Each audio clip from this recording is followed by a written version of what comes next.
Salut et bon après-midi, mesdames, mesdemoiselles, messieurs.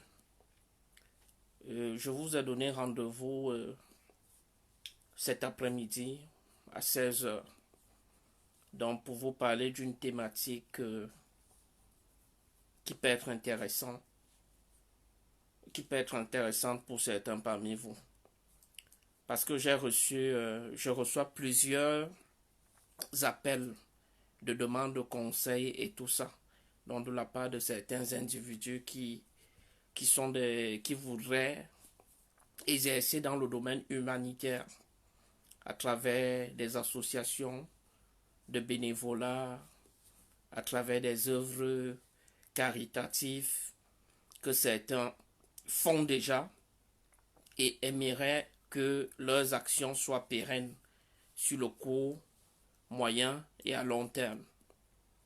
Je pense plus particulièrement à une sœur que je respecte beaucoup, une compatriote, pour ne pas la citer, mais je vais quand même la citer à travers ses actions, qui est elle-même coordonnatrice d'une association dénommée ACADRAF du côté de la France et qui est pilotée donc par elle, Rosine Mémy. Donc j'ai donc promis de faire ce direct parce que je pense que lorsqu'on a de l'expérience dans un domaine, lorsque Dieu vous a donné l'opportunité d'avoir fait dans un domaine où vous aviez un peu plus peut-être de l'expérience, il est bien de partager. Donc c'est la raison pour laquelle je fais donc ce direct, parce que ça peut aider beaucoup d'autres personnes, surtout les leaders africains et les promoteurs des œuvres caritatives d'origine africaine. Permettez-moi aussi de passer comme ça mon coucou, mes salutations aux personnes aux personnes anglophones, c'est-à-dire aux personnes de souche anglophone qui peuvent être connectées aussi à ce direct. Ladies and gentlemen, I gave you this morning I gave you an appointment by 4 p.m. For a specific topic, which is about how to create and manage a voluntary group or association or a charity. Some people, especially originally from Africa, who are based here in the UK and across Europe, did get in touch with me. They got in touch with me for advice on how to manage in the long run their association, their humanitarian association.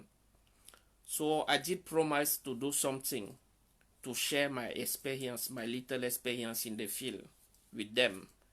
So that's why I came back this afternoon. I do apologize because it's already 12 past 4. So I do apologize to all of you, especially to those who have read my message, in which I said I'm going to be connected on live, Facebook Live at 4 p.m. I'm not too well, but as I've promised to do something, I said, okay, let me do it once, because you never know. But apologies to those who are English speakers, because the topic is too deep and too complex. So for today, because I'm not too well, I cannot speak in both language. I'm going to speak in French, because some people who are in France are listening to me. So I have to do the first presentation is in French. But I apologize because it will not be in English this time. But I might get back to you next time with the same topic, which I think might help some of you. So, donc, mesdames, mesdemoiselles, messieurs, je vais donc commencer. Donc, la thématique est simple. Comment créer et gérer une association pérenne, donc une association caritative. Parce qu'il faut faire la différence. Il y a plusieurs types d'associations. Bon, comment créer une association caritative? c'est quoi une œuvre caritative? J'ai donc commencé par faire d'abord une recherche parce que généralement, moi, j'aime supporter ce que je dis avec des évidences, avec des sources un peu plus crédibles. C'est pourquoi vous verrez sur l'objet même de la thématique, j'ai mis une source que j'ai utilisée. Je vais prendre juste quelques éléments de cette source-là que je vais lire pour vous, juste avant de faire mon développement, avant de rentrer même dans le sujet du jour. Donc je vais commencer par là, par faire une lecture simple. Beaucoup veulent se lancer dans le domaine humanitaire. Mais la question que l'on doit se poser est celle de savoir, est-ce que beaucoup parmi nous-mêmes, ou les personnes qui veulent se lancer dans ce domaine, savent ce que c'est que l'humanitaire, savent ce que c'est qu'une œuvre caritative? Beaucoup ne le savent pas. Mais moi, selon ma petite expérience me prouve jusqu'à présent, le domaine humanitaire est une industrie. Et c'est la raison pour laquelle j'ai trouvé cette source, dernier rapport aussi, venant d'une source crédible. Donc pour vous démontrer que même sur le plan scientifique, le domaine humanitaire c'est une industrie. C'est une industrie, une grosse industrie à travers le monde, notamment en commençant par les pays les plus puissants au monde, tels que les États-Unis. Donc je vais faire une lecture simple, ensuite je vais rentrer dans le développement du sujet, si vous permettez.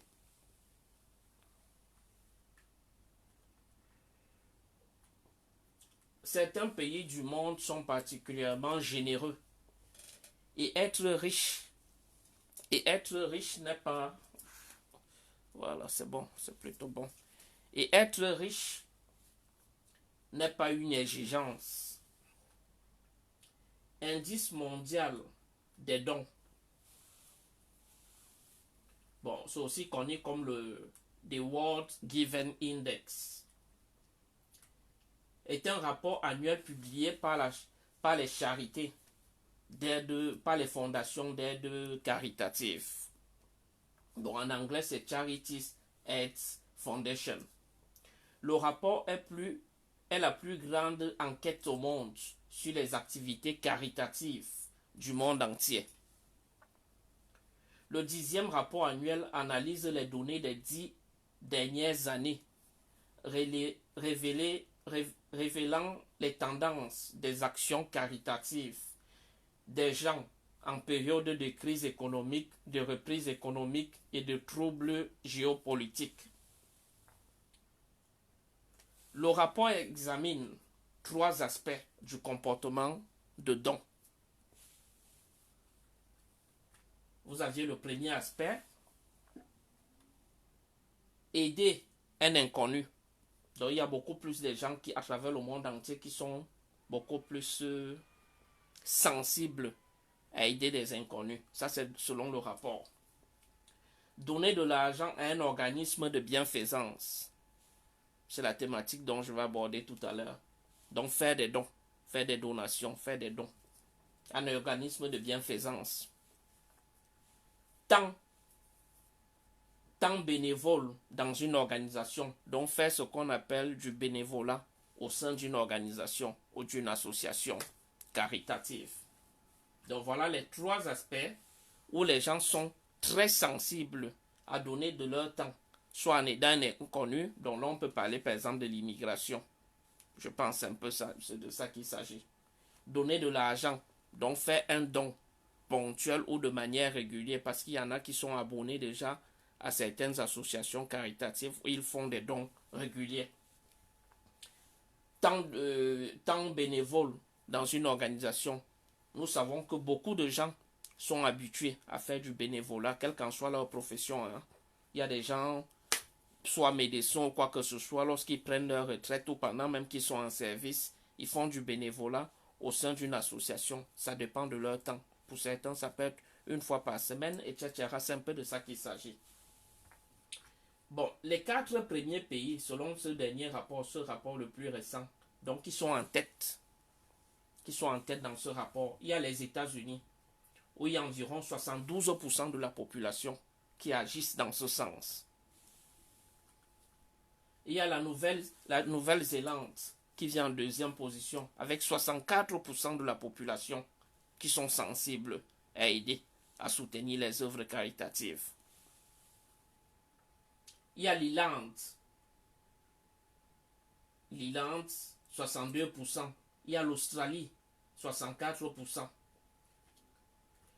Le rapport a interrogé plus de 1,3 million de personnes dans 125 pays pour collecter ces données. Des trois aspects du comportement de don.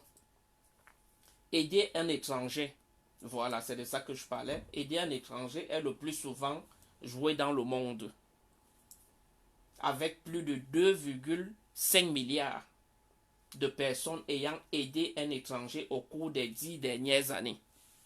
Ça, c'est selon le rapport.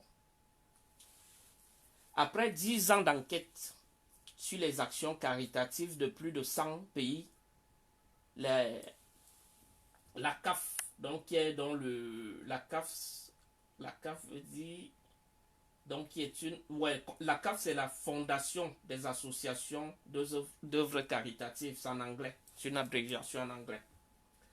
Donc cette fondation, donc la CAF conclut qu'aucun trait n'indique la générosité d'un pays. Les principaux pays caritatifs représentent différents niveaux de richesse, de culture, de religion et de géographie.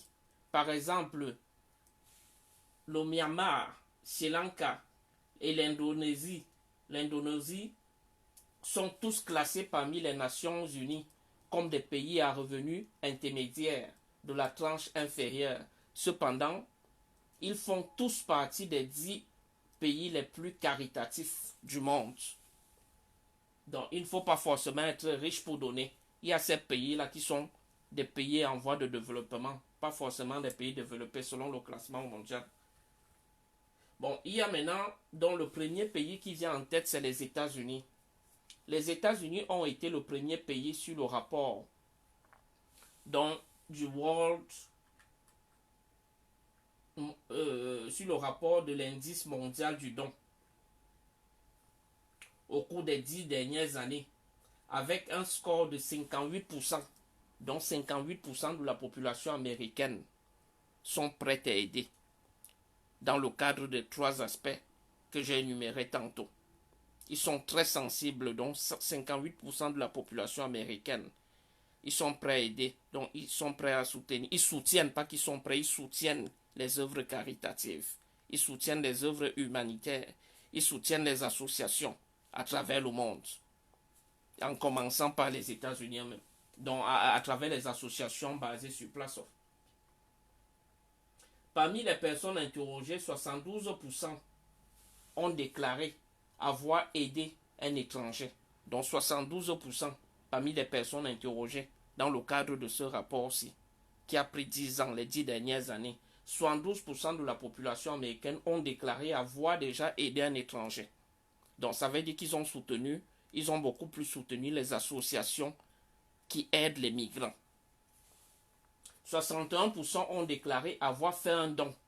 Donc 61% de la population, dont des personnes interrogées, ont déclaré, dont on dit avoir déjà fait un don à un organisme, à une association de bienfaisance.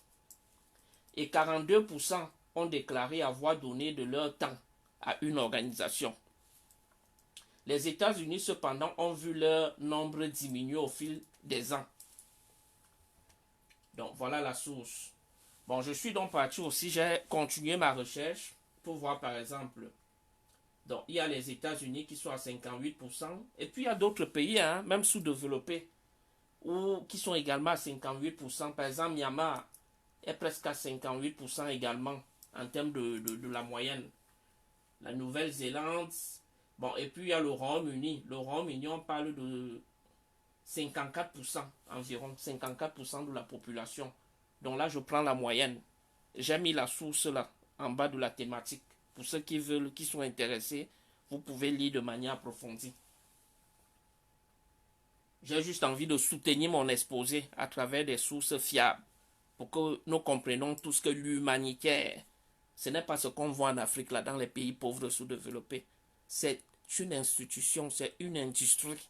C'est ce que je vais vous faire comprendre. Il y a même l'Allemagne. L'Allemagne a 43% de sa population. Donc, qui soutient des œuvres caritatives. Là, on parle de la moyenne. L'Italie, dont nous voyons beaucoup plus les œuvres religieuses et tout, et ils sont à 33%. Ils sont à 33% en termes de moyenne, entre 33% et 38%. L'Espagne, 30%. Ça, c'est le rapport des 10 dernières années. Bon, il y a la France qui a 30%, de 30 à 27% de la population qui soutient les œuvres caritatives. D'accord. Bon, maintenant je vais donc continuer dans ma thématique. J'ai d'abord voulu soutenir ça avec ce genre de statistiques. Ayant dit cela, ayant donc démontré cela à travers un tel rapport, vous comprendrez donc que l'humanitaire est une industrie. L'humanitaire est une industrie. Et une industrie veut dire un domaine où il y a beaucoup d'argent. C'est ça une industrie. C'est un domaine qui génère beaucoup d'argent. Donc l'humanitaire n'est donc pas une affaire des pauvres. Moi, je ne peux pas donner ce que je n'ai pas. Tu ne peux pas donner à manger à quelqu'un lorsque toi-même tu ne manges pas. Ça, c'est la rationalité. C'est le bon sens. Pour que tu donnes déjà, il faudrait que tu aies. Et moi, je l'ai appris de la bouche des prêtres de certaines congrégations. Il faudrait déjà avoir pour donner.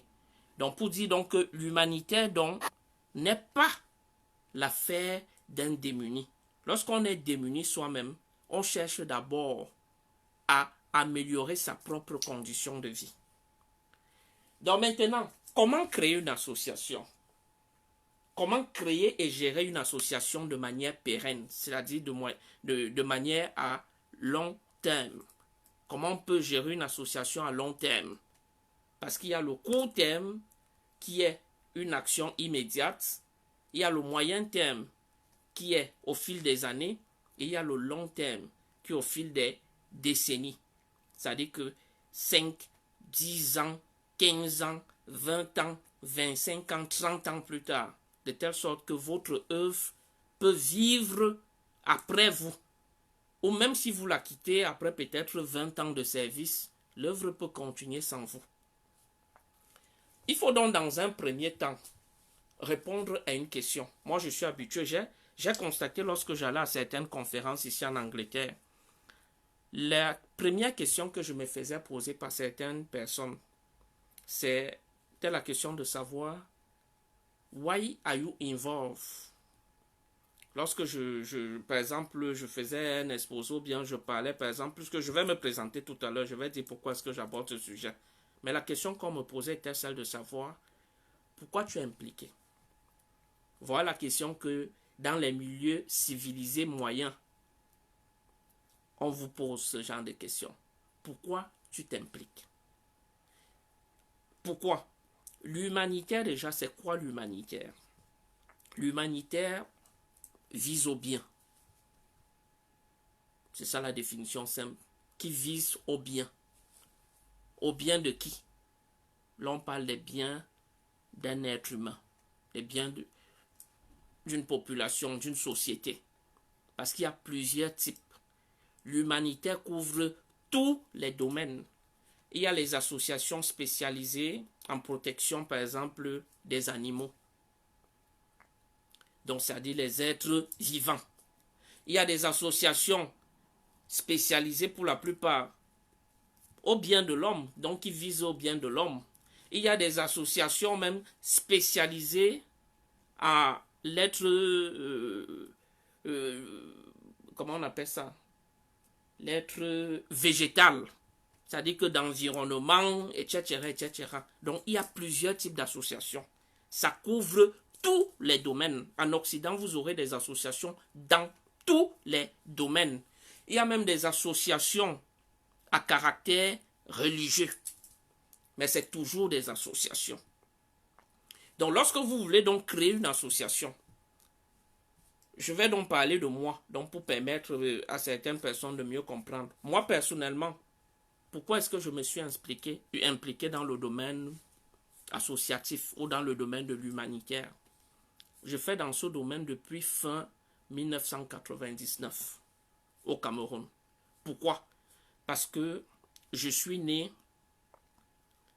et à l'âge de 5 ans, j'ai commencé à développer ce qu'on appelle les douleurs de drépanocytose. J'avais été diagnostiqué drépanocytaire. Au Cameroun, j'avais 5 ans. Donc ça, c'est selon le témoignage de mes parents. Bon, maintenant, ayant grandi dans cette situation, dans cet environnement à l'époque, où il y avait le stigma, et tout, où c'était un stigma fondé, parce que c'est quoi le stigma? Le stigma, c'est se mettre en marche. Cela peut être dû à plusieurs aspects, à plusieurs choses. On peut se stigmatiser, par exemple, parce qu'on a soit un bouton là sur le visage qui n'est pas du tout beau à voir. On se stigmatise par rapport à ça. On se met en marge de la société. Donc ça nous fait, on est complexé. C'est ça le stigma, c'est se mettre en marge. On peut être stigmatisé, pourquoi? Parce qu'on est peut-être malade. On souffre d'une pathologie chronique comme la drépanocytose et on grandit dans une famille où on est peut-être le seul à avoir cette maladie tout le temps. Tu es malade, tu te poses la question de savoir pourquoi moi, pourquoi pas mon frère, etc. Ça crée donc ce qu'on appelle le stigma. Et puis aussi l'environnement. Si l'environnement n'est pas assez informé, les gens ne sont pas assez informés sur la pathologie. Généralement, maintenant, les gens apprennent dans ce qu'on dit, ils apprennent de ce qu'ils voient au quartier. Lorsque, par exemple, les statistiques ont démontré que les centaines de milliers d'enfants drépanocytaires décèdent avant l'âge de 5 ans en Afrique, dû à la malaria, au paludisme, puisque c'est une zone tropicale. C'est pourquoi il y a la malaria de ce côté-là, il y a le palu, à cause du moustique qui transmet ce palu-là. Ça a donc fait que beaucoup d'enfants, le palu donc étant l'ennemi premier du drépanocytaire, parce qu'à cause du palu, lorsqu'un drépano chope le palu, il est possible qu'il fasse, surtout pour ceux qui ont la forme grave de la drépanocytose. C'est pourquoi en Europe, dans les pays occidentaux, avec les appareils techniques, le plateau technique est un peu plus avancé qu'en Afrique, on détermine le type de drépanocytose que vous aviez. Moi, par exemple, je ne suis pas un drépanocytaire SS. J'ai une drépanocytose S-bêta-thalassémique. Et ça, c'est quand je suis allé en France en 2003, ça travers certains examens médicaux poussés, comme me l'a dit. Et c'est la raison pour laquelle ils m'ont dit, c'est pourquoi je ne faisais pas les transfusions sanguines tout le temps de manière répétée au Cameroun. Parce que de l'âge de 0 à 23, 24 ans avant mon départ pour la France, j'avais été transfusé maximum 4 fois. Donc, ce qui veut dire donc que c'est parce que je n'étais pas un drépanocytaire SS. C'est ce qu'ils appellent en France. C'est pourquoi on vous pose cette question. Quand vous allez dans des services spécialisés en France, les infirmiers vont vous poser, ou bien le professionnel de santé, vous êtes drépano à 100. Dans un premier temps, quand vous venez d'Afrique, vous ne comprenez pas. Vous êtes un peu perdu. Parce qu'en Afrique, là-bas, on vous a dit que vous êtes drépano. En Afrique, il n'y a pas les plateaux techniques qui permettent de spécifier que celui-ci, c'est une drépanocytose S-bêta-thalassémique. Et c'est par rapport à ça qu'il a une certaine protection de ne pas avoir des anémies sévères. Mais les symptômes sont les mêmes qu'un drépanocytaire SS. Mais cependant, celui qui n'est pas malade à 100 ne fait pas des anémies tout le temps, pour être plus spécifique. Sauf s'il y a d'autres cas majeurs liés au stress, un accident, etc., etc. Mais c'est rare. Alors qu'il y a des drépanocytaires qui se font transfuser de la naissance jusqu'à l'âge adulte. Donc, voilà un peu la différence. Bon, maintenant donc, lorsque je l'ai dit, donc c'est un peu pour clarifier, voilà ma première motivation. Donc parce que moi j'étais déjà concernés. Et dans les années, je rentre dedans dans les années fin 99 parce que, étant formé dans le domaine informatique, et un peu en management d'entreprise, là où j'allais faire les stages, à cause de j'avais trop de douleurs en fait, je souffrais trop, j'étais malade tout le temps. Je me faisais renvoyer en fait. Je me faisais renvoyer et il y avait un projet même que les religieux voulaient que je sois le formateur dans les années 98 là, en formation bureautique, etc. Mais j'étais trop malade, donc j'étais trop maladif en ce moment-là. Je pensais même qu'il devait mourir. Et bref, donc, je me suis dit, ben, qu'est-ce que je vais faire? Mais la chance que j'avais aussi, c'est que, bon, comme dès l'âge de 14 ans, j'avais des amis religieux, et c'était aussi lié à mon dynamisme, parce qu'à l'âge de 14 ans, au sein d'un centre religieux, dénommé Don Bosco, qui est bien connu du côté de Yaoundé, au Cameroun, à 14 ans, j'avais été élu, 14 ans et demi comme ça, par là, j'avais été élu le président du groupe des Benjamins. Parce que pour ceux qui connaissent un peu comment les activités des religieux fonctionnent, je parle des religieux qui ont des grands centres, parce que ce n'est pas tous les missionnaires qui ont des centres de loisirs. Mais par exemple, à Don Bosco, ils ont des centres de loisirs. Donc, j'avais donc été élu, pas nommé, j'avais été élu par un groupe de Benjamins comme moi, comme étant leur président. Et ensuite, j'avais suivi une formation d'1 an que les prêtres nous donnaient. Moi, j'étais le plus petit. Il y avait parce que comme vous le savez, il y avait des Benjamins. Donc, j'étais donc le représentant des Benjamins. Il y avait les juniors. Ensuite, il y avait les seniors. Les juniors, c'était les gars qui sont soit en terminale, puisque moi, j'étais en classe de 5e à l'époque là. C'est ceux qui sont en classe de terminale. Et puis, ceux qui sont étudiants. Là, c'était les juniors. Mais moi, étant le représentant, il fallait que je suive une formation en ce qui concerne l'animation culturelle. C'était une formation d'1 an sur l'animation culturelle, l'écoute des autres, etc. Donc, c'était un peu pour vous démontrer, c'est à travers ça que ma perception commençait un peu à changer, ce genre de formation d'encadrement. Donc, ça m'avait donc beaucoup rapproché de certains prêtres, dont je rends hommage à beaucoup d'entre eux qui aujourd'hui sont décédés, à savoir le révérend Père Jean Bocchi, que j'avais rencontré une fois de plus en Italie en 2004, le révérend Père Lafouche, qui également m'a beaucoup soutenu en France en 2003, beaucoup, à qui je rends hommage aussi. Et puis le révérend Père Tanguy Antoine, qui a été mon conseiller national lorsque je suis rentré dans ce combat, dans les œuvres humanitaires, qui est également décédé. Donc je rends hommage à tous ces prêtres. Donc ma motivation, donc, en fait, c'est quoi? En fin 99, donc, je reçois un ordinateur, un PC d'un Italien qui m'avait aussi rencontré déjà au sein de la mission catholique des prêtres de Don Bosco en 2015. J'avais 15 ans. Donc en fin 2015 ou fin 2014. Non, début 2015 ou fin 2014. Ce monsieur, donc, une fois rentré en Italie, ayant appris que bon, j'avais suivi une formation en informatique, en bureautique à l'Institut supérieur informatique qui est une institution italienne, donc du côté de San Milma. C'est dans le sud Cameroun où j'avais suivi cette formation. Et il m'avait donc envoyé un ordinateur donc pour que je puisse me débrouiller avec ça. Un PC neuf. Donc j'étais comme ça, on m'appelait fin 99, on me dit Olivier, tu as un ordinateur qui est arrivé et tout.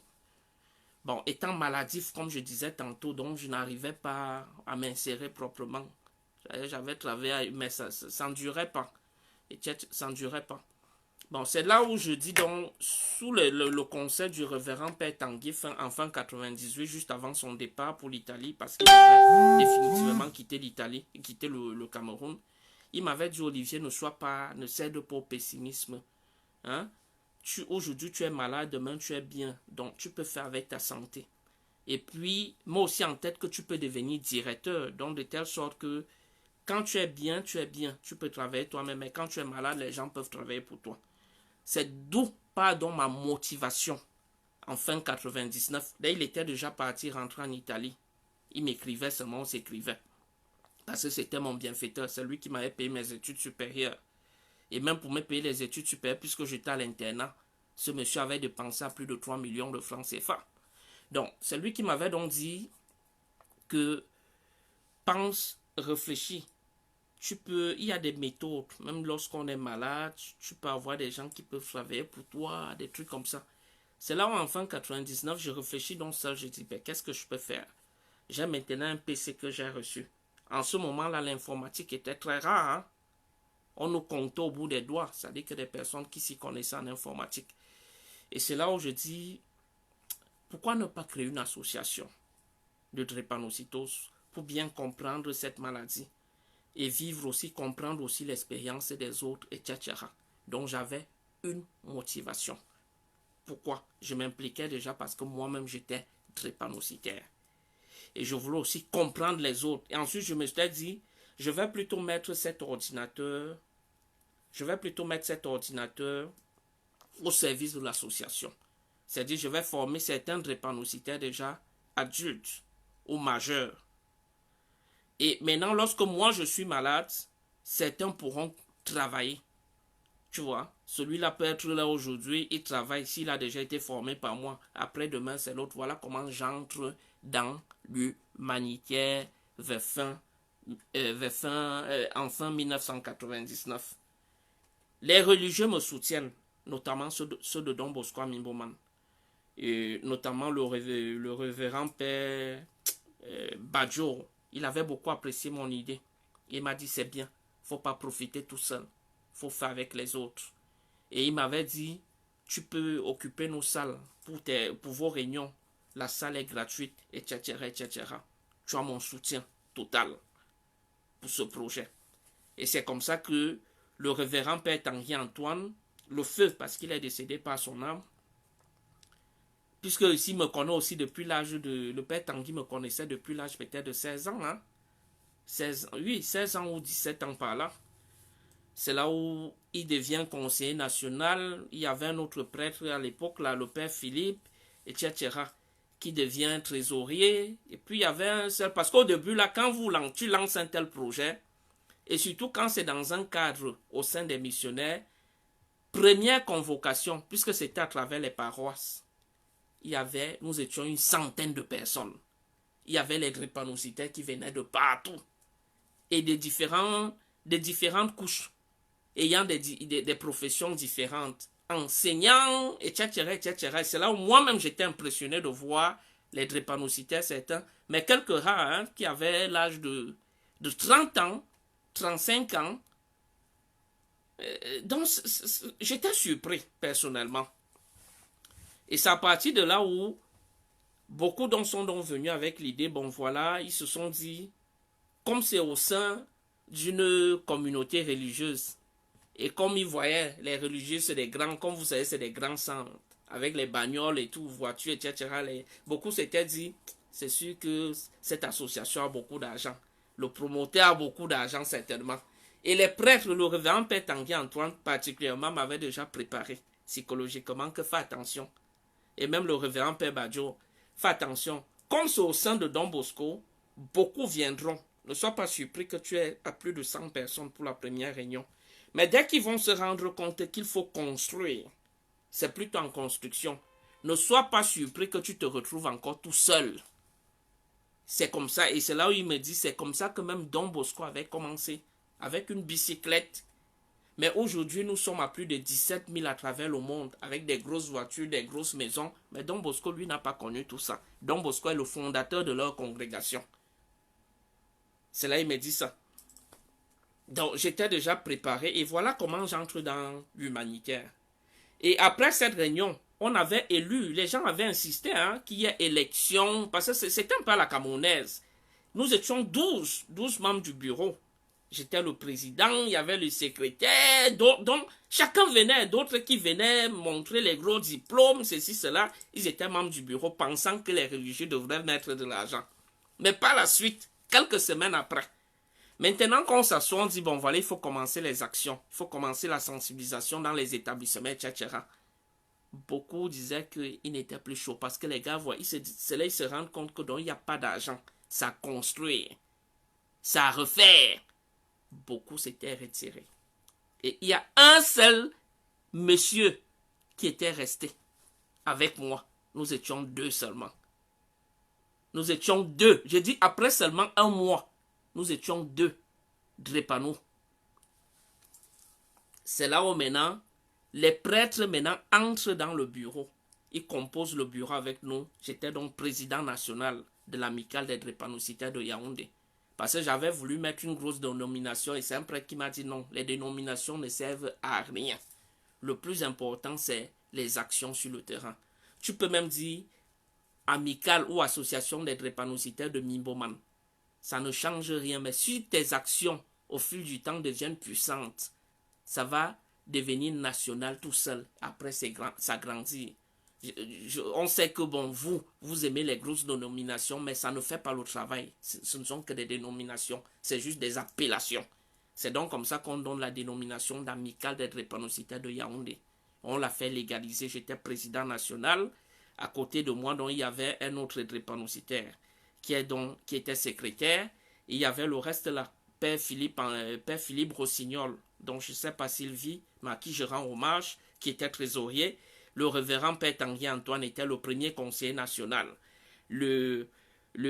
Ensuite, il y avait deux conseillers, deux coopérants français, donc qui étaient là, qui étaient là, ils travaillaient au sein de Don Bosco à l'époque. Monsieur Benoît Hop, à qui je dis merci, s'ils sont en vie. Loïc Sommet, etc. Bon, et ils étaient quand même plus jeunes. Je pense qu'ils doivent toujours être en vie. Et c'est eux, donc, qui me disaient, Olivier, tu peux venir utiliser souvent nos bureaux, parce qu'on n'avait pas de bureau. Ils me disent, donc c'était même avant que je ne reçois l'ordinateur, oui. Ça, je vous parle de 99, avant que je ne reçois le PC. Il me dit, Benoît me dit, Olivier, tu peux souvent venir utiliser le bureau, parce que toi, tu t'y connais en informatique et tout ça. Tu peux venir envoyer les mails, faire les correspondances administratives et tout, c'est l'association. Et la personne qui m'accompagnait, c'était le secrétaire. Tout le reste des drépanos, la centaine de personnes qui étaient venues à première réunion et deuxième réunion, tous avaient disparu. Tous, ils étaient partis. Donc nous étions 2 Camerounais seulement. Et le reste, c'était les expatriés. Donc voilà comment les choses commencent. Et maintenant, les gens commencent à revenir vers nous lorsque, quelques mois plus tard, je reçois l'ordinateur. Et quand je reçois l'ordinateur, nos bienfaiteurs, parce que ces prêtres-là, c'était des bienfaiteurs, ça il faut le dire. Ils disent, bon, comme tu mets donc l'ordinateur au service de l'association, et tu mets également ton savoir, c'est-à-dire ta formation en informatique, etc., et en management au service de l'association, c'est donc comme ça qu'ils nous aident à avoir un premier local à Mimboman. Et là, je vous parle des années fin 2000 ou 2001. Donc, ça doit être en début 2001. C'est donc comme ça que je commence donc à former celui qui était mon secrétaire. Parce que lui, il avait une formation en comptabilité informatique, mais il ne pratiquait pas. Donc, il n'avait plus de notion. Contrairement à moi, donc j'étais en train de le reformer. De telle sorte que quand je ne suis pas là, il peut assurer le relais. Et il y avait certains drépanos qui avaient soit stoppé, arrêté les études, qui venaient se faire former. Pour ceux qui étaient les plus démunis, je les formais gratuitement. Et pour ceux qui avaient les moyens, ils payaient. Et en même temps, on rendait des services en secrétariat bureautique. Donc voilà comment j'entre dans l'humanitaire. Et en 2001, toujours à travers ces religieux, nous voyons que, bon voilà, nos membres, parce que là en ce moment, les membres commençaient à venir, mais pas pour construire avec nous. Ces membres venaient par rapport au service qu'on rendait. C'est comme ça qu'on a commencé à tisser les partenariats avec tel dispensaire des religieux pour voir si lorsqu'on a un membre qui vient avec notre carte, est-ce que le membre là, lorsqu'il a sa crise, il peut venir recevoir une injection là-bas, marcher, etc. Donc c'était étape par étape. Et c'est comme ça qu'en 2002, nous recevons une subvention de 2 millions. Et là, il y avait déjà un nouveau prêtre qui était là parce que le père Tanguy n'était plus là. En ce moment, le père Tanguy n'était plus là, le père Philippe n'était plus là. Mais j'avais continué l'œuvre. On avait continué l'œuvre. Et c'est comme ça que je rencontre un prêtre lors d'une sensibilisation dans un lycée. Le lycée, plus particulièrement le lycée de la Cité Verte. Ayant fini cela, je marche donc, c'était en 2001, vers fin 2001. Je rencontre donc un prêtre espagnol, le révérend père Guillen. J'oublie son prénom. Bon, je me rappelle, c'est Guillen, puisqu'il a été trésorier. Par la suite, c'est comme ça que je le sensibilise sur le projet. Il apprécie et il m'invite au sein de leur congrégation. Parce qu'il a vu un jeune. Je vous parle, j'avais 21 ans. J'avais 21 ans. Je battais le pavé. Il m'a vu et puis c'est comme ça qu'il m'invite. Il m'invite même à aller prendre un déjeuner avec eux, c'était lors de leur congrégation, et il me présente, il dit que non, il est président national d'une association, il était à la Cité Verte, parce que lui, il était professeur de théologie. Et voilà comment ce prêtre devient donc le trésorier de notre association, et c'est par son canal qu'on reçoit donc cette subvention sur la base d'un micro-projet que je monte, que je présente. Et je voudrais adopter un français terre à terre pour me faire comprendre. C'est quoi un projet? Je ne vais pas adopter, je ne vais pas parler avec les gros mots. Un projet, c'est quoi? Un projet, c'est tout simplement l'image d'une situation, d'un état ou d'un objectif que l'on pense atteindre. Voilà la définition simple du mot projet. Et lorsqu'on dit micro-projet, c'est-à-dire qu'un projet restreint. Donc, par exemple, des millions de personnes souffrent à travers le territoire national d'une maladie comme la drépanocytose. Bon, tu n'es pas milliardaire. Donc, tu ne peux pas, sur le champ, régler tous les problèmes sur le plan national. Tu peux commencer sur le plan donc micro, comme les économistes disent. Tu commences donc sur le plan local, tout doucement. Et ça s'appelle donc à travers donc un micro-projet, donc un petit projet. Et c'est donc comme ça que nous avions donc ouvert à cette époque-là cette pharmacie avec la petite subvention que nous avions reçue. Et mon collègue et moi maintenant, nous étions déjà, parce que là c'est sous la houlette de ceux qui disent, bon, vu votre travail, tout ce que vous faites, tu as mis le truc, vous seriez payé. J'avais 35 000 le mois, y compris mon collègue à l'époque là. C'était jusqu'à mon voyage. Et c'est comme ça que Benoît Hop étant parti, Loïc Sommet, ils étaient à rentrer en France parce que c'était des Français. C'est comme ça qu'étant en France, ils parlent de notre association. Ils parlent.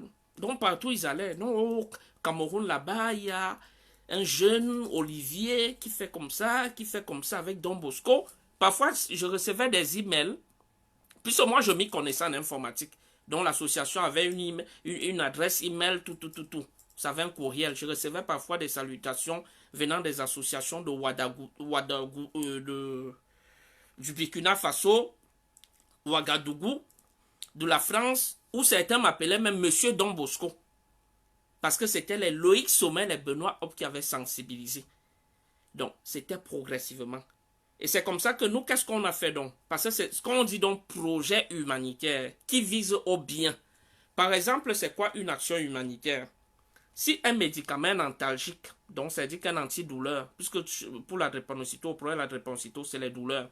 Si un antalgique, par exemple, coûte 6 000 en pharmacie, et que vous aviez obtenu une formation, une subvention, j'ai failli dire, pour ouvrir une petite pharmacie aussi spécifique telle que ce que nous avions fait et qu'on gérait, le même médicament, au lieu de le vendre à 6 000, puisque les drépanocytoses sont pauvres pour la plupart, vous revendez cela par exemple à 1 500, 2 000. C'est ça une action humanitaire. Donc c'est donc comme ça qu'on a progressé. On a progressé tout doucement. Et j'avais déjà aussi certaines petites complications, notamment la nécrose. Et c'est comme ça que tout seul, les choses avancent. Mais le révérend Père Tanguy Antoine était là, oui. Il ne faut pas que je me trompe. Le Père Tanguy Antoine était là. Il était conseiller national toujours. Le Père Tanguy Antoine était toujours là. C'est juste le Père Philippe Rossignol qui avait été remplacé par le Père Ferdinand Guienne. Mais le révérend Père Tanguy Antoine était toujours là. Parce que le révérend Père Tanguy Antoine, quand je reçois l'invitation venant du réseau francophone de lutte contre la drépanocytose pour me rendre à une conférence à l'UNESCO en juin 2003, le révérend Père Tanguy Antoine m'accompagne avec ma délégation. Nous étions 4. Non, nous étions 3 parce qu'il y avait une dame qui devrait voyager, mais elle était hospitalisée. Et par son âme, elle était même décédée. Elle était décédée 2 jours avant qu'on se rende à l'ambassade parce qu'il y avait eu une erreur de nom. Il y avait eu une erreur sur son nom. Et elle avait renvoyé le passeport pour qu'on change. Elle était hospitalisée à l'hôpital central. Et quand nous sommes repartis pour prendre son passeport, parce qu'elle devrait me rendre à l'ambassade avec le Père Tanguy Antoine et les 2 autres personnes. C'est comme ça que nous sommes allés à l'hôpital central, elle était déjà à la morgue. Vous voyez? Et entre-temps aussi, j'ai formé. Donc, tu traverses beaucoup de choses dans le cadre du leadership lorsque tu pilotes un projet humanitaire, un projet associatif. Donc, voilà comment donc Je vais donc en France pour un colloque à Paris, en juin 2003.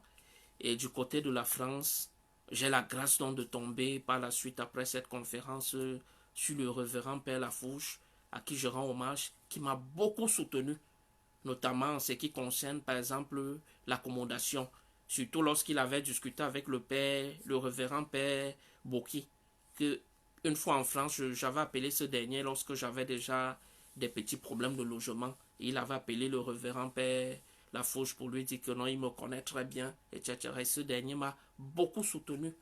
Et j'avais même publié un livre que c'est le révérend Père Lafouche qui avait même édité ce livre et qui s'était fait partager comme ça à travers d'autres associations. Donc voilà un peu comment je rentre. Donc, et ensuite, vous voyez, mes ambitions changent. Je nourris maintenant l'envie de créer une clinique privée au Cameroun. Et voilà comment je monte le projet avec l'aide des associations françaises, notamment SOS Globi. Et je rends hommage ici à quelqu'un que je tiens à cœur. Et en toute humilité, c'est un grand homme, Christian Godard, qui m'a même fait des témoignages pendant que je suis ici au Royaume-Uni. Et si j'ai même été retenu au Royaume-Uni, c'est grâce à ces gens, à qui je dis merci du fond de mon cœur. Monsieur Christian Godard, qui est biochimiste de formation, français d'origine, français de souche, mais ce monsieur est attaché à la drépanocytose comme si ça dépasse mon entendement. Donc il est sensible à la cause de la drépanocytose. Ce monsieur, c'est des gens qui m'ont soutenu également, commençant même à l'UNESCO, etc. C'est des gens qui m'ont soutenu. Et aussi avec le docteur de Rabaché, qui est hématologiste, à qui vraiment je dis grand merci. C'est des gens qui m'ont fait des témoignages pour dire qu'ils me connaissent. Et leurs témoignages, malgré tout ce que j'ai eu à traverser au Royaume-Uni, ça m'a beaucoup aidé. Et c'est même grâce à eux, je peux le dire, que je suis à la tête. Je suis fondateur d'une association d'utilité publique. Parce que leur témoignage m'a donné ce qu'on appelle la crédibilité. Ce qu'ils avaient fait.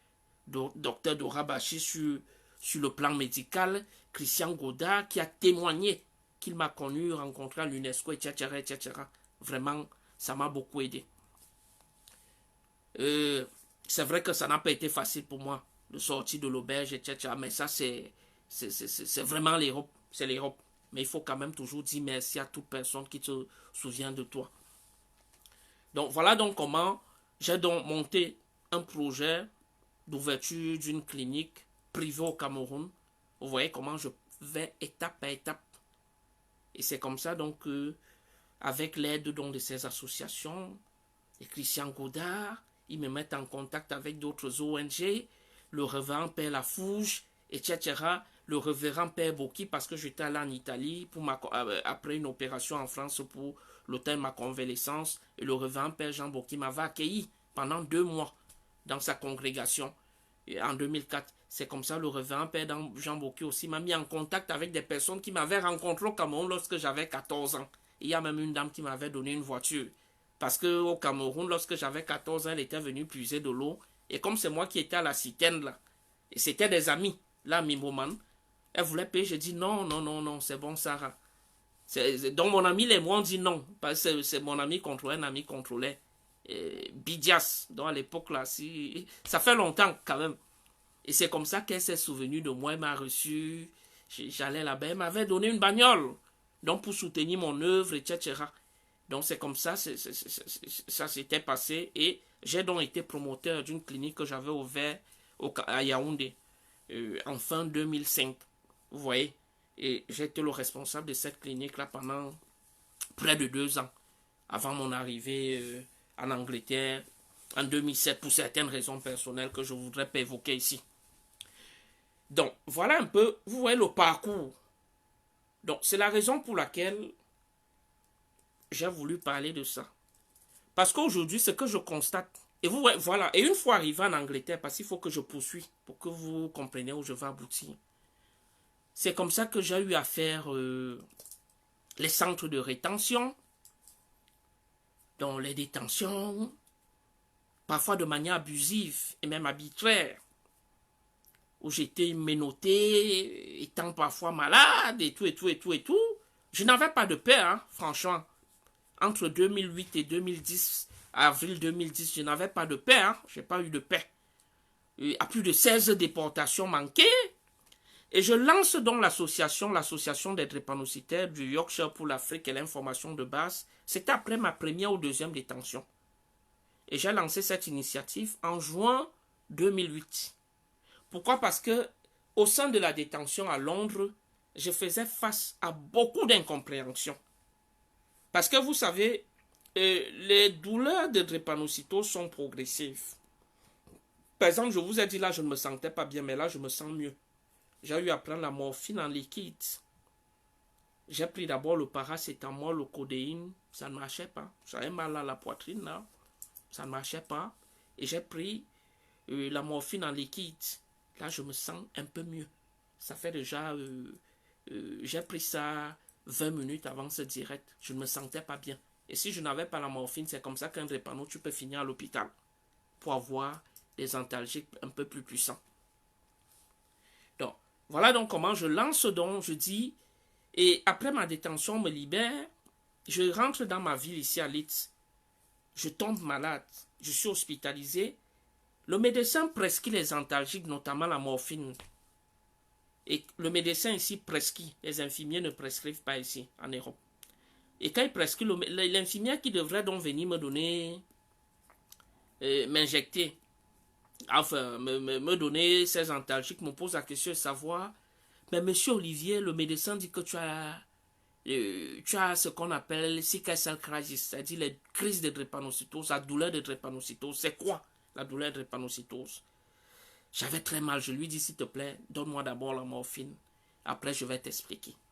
C'est comme ça qu'elle me donne donc, elle me fait donc la morphine, et ensuite je lui dis que ça veut tout simplement dire douleur de drépanocytose. Elle dit ah ok. Et c'est après ça que je me dis, mais dans un pays aussi développé que l'Angleterre, mais les gens ne sont pas sensibilisés en détention. Beaucoup de gardiens me disaient qu'ils ne connaissent pas. Quand je disais si que seul, je dis je vais prendre un médicament, les gars ne comprennent pas. Il fallait attendre les heures d'ouverture de la pharmacie, etc., etc., puisque tu n'avais pas le droit de garder tes médicaments. C'est là il me dit, c'est là où je dis, something must be done. Vous voyez? Donc c'est pour dire que ce n'est même pas l'affaire d'une seule association. Alors qu'il y avait la Sickle Cell Society in London, qui est basée à Londres. Mais ils ne peuvent pas tout faire. Et c'est là où je vais aboutir tout à l'heure. Peut-être ce direct sera un peu plus long. Mais pour les gens qui ont un intérêt particulier, vont suivre cette thématique jusqu'à la fin. Voilà comment je lance donc la création d'une association de drépanocytose au Royaume-Uni. Donc, vous savez, en anglais, on dit « Charity start at home ». C'est pour dire tout simplement, en traduction française, la bonne charité commence par soi-même. Donc, je crée la CIRB pour m'aider moi-même. Parce que je suis moi-même d'abord drépanocytaire. Et c'est ça l'humanitaire. C'est pourquoi vous allez trouver, quand vous allez donc dans des conférences, comme quand j'ai commencé à aller dans des conférences, l'anglais te pose la question de savoir « Why are you involved ?» Pourquoi tu es impliqué? Donc, il faut donc avoir une motivation. Parce qu'aujourd'hui, qu'est-ce que j'observe? Qu'est-ce qu'on observe? Il y a trop de personnes qui entrent dans l'humanitaire par opportunisme. C'est que moi j'appelle l'opportunisme irréaliste. C'est-à-dire qu'il y a des gens qui pensent que parce qu'il a échoué sa vie, il a raté sa vie, il se dit il faut aller faire l'humanitaire. Non! C'est tout un domaine. C'est tout un domaine scientifique. Il y a les professeurs d'université qui s'occupent seulement de ce qu'on appelle la recherche sociale, social studies, donc les études sociales de la drépanocytose et de la thalassémique. Et nous travaillons en collaboration, par exemple avec mon association. Il y a un truc comme ça de Montfort University. Nous travaillons en collaboration, je suis consultant lorsqu'ils ont certains projets. On me consulte. Je travaille dans ce qu'on appelle le comité de conseil à Vazoï Group. Donc c'est tout un domaine scientifique, c'est un domaine, c'est une industrie. C'est-à-dire qu'il y a beaucoup d'intérêts. Il y a beaucoup de gens qui sont impliqués. C'est ça l'humanitaire. Qu'est-ce qui s'est donc passé au Royaume-Uni? Il y a beaucoup de gens qui ont, donc, pour opportunisme, ils se sont dit, parce qu'il y a de l'argent, il y a beaucoup de fondations privées qui donnent de l'argent de 500 000 peut-être à 10 millions. C'est comme ça qu'il y a des gens qui se sont donc mis à créer ce qu'on appelle les associations de bénévolat. Voilà où le sujet donc commence. Comment créer une association de bénévolat? Tout le monde peut créer une association de bénévolat. Tout le monde. Mais, il faut donc avoir une motivation. Sinon, quand tu y entres par opportunisme, tu ne vas pas loin. D'autres finissent même en prison. Parce qu'ils entrent par opportunisme. Quelqu'un s'ennuie, il n'a rien à faire, il se dit, bon, et ça n'a rien à voir avec le fait que tu sois drépanocytaire ou pas. Hein. Faut faire très attention. Tu peux être drépanocytaire et tu n'as pas un bon cœur. Tu peux être sidéen et tu n'as pas un bon cœur. Tu peux avoir le cancer mais tu n'as pas un bon cœur. Donc ça n'a rien à voir avec la maladie. C'est une affaire, ça a à voir avec l'individu. Ça a à voir avec l'individu. Pour être fondateur, pour prendre le temps de faire par exemple ce que j'ai eu à faire là, il faut avoir un bon cœur. Les gens, donc aujourd'hui il y a les brebis galeuses. Il y a des gens qui entrent dedans parce qu'ils s'ennuient. C'est sa manière à lui veut exister. Aujourd'hui, qu'est-ce qu'on voit? Vous allez voir quelqu'un parce qu'elle a peut-être 2 enfants, qu'elle a eu comme ça, qui ont un problème, qui sont malades, peut-être, qui ont d'autres pathologies. Je ne voudrais pas stigmatiser une pathologie spécifique. Au lieu de le faire par cœur, elle se dit, bon, qu'est-ce que je vais faire? Je ne veux pas travailler. Je ne veux pas, d'autres même ne veulent pas aller à l'école se former, d'autres ne veulent rien faire. Elle se dit, je vais donc profiter de la situation de mes enfants, dire que je lance aussi une charité ou je lance aussi une association, sans connaître où elle est en train de partir. Donc, elle y va pour opportunisme, pas par vocation, pas par compassion, parce qu'il faut avoir une motivation.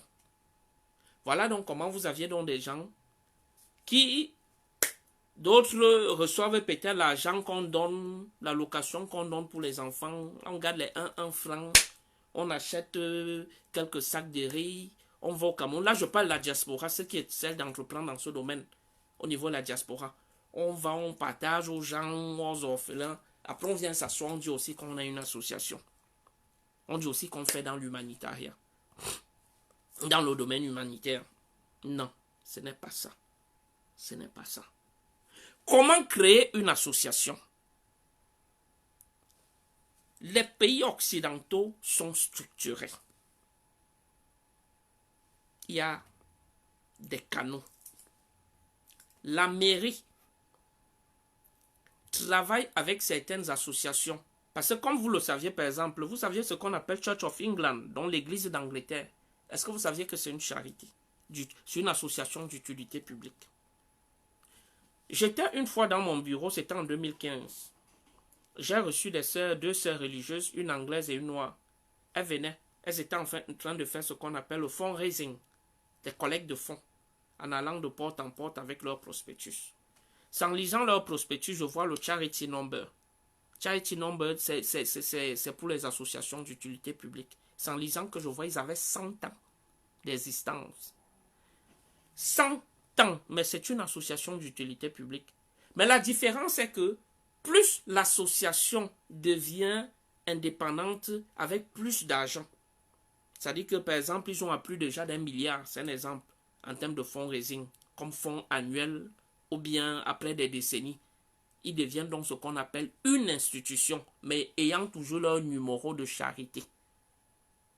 Donc, la plupart des congrégations que nous voyons et tout ça, c'est des associations d'utilité publique, mais des institutions, parce qu'elles existent depuis 30, 40, 50, 60, voire 100 ans.